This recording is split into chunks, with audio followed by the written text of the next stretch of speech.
السلام عليكم ورحمة الله وبركاته تعالى. سكان مدينة بوروج، رمضان مبارك سعيد على الجميع.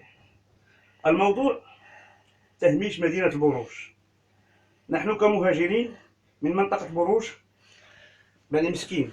المشكل الذي نلاحظه من عهد الرئيس السابق أبو فارس عبد الله، الذي امتدت مدة سيره للبلدية 18 سنة، لم يلاحظ أي تقدم في جميع المجالات: الصحة، الرياضة، البنية التحتية، انعدام فرص الشغل للشباب المنطقة، والاختلاسات بالجملة، منها تبذير الأموال في المهرجانات بدون هدف، وغيرها من الاختلاسات التي شملت مشاريع لا داعي لذكرها، اختلاسات سوف يتم التحقيق فيها مستقبلا إن شاء الله، لا داعي لذكرها.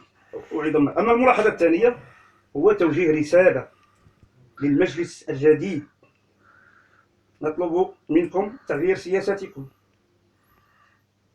والاتجاه إلى الأسلوب الصحيح، ألا وهو العمل على تحسين المنطقة في جميع المجالات.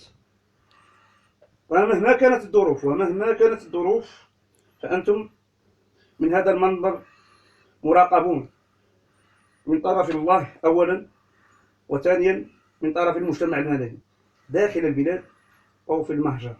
والسلام عليكم، وللبقية حديث.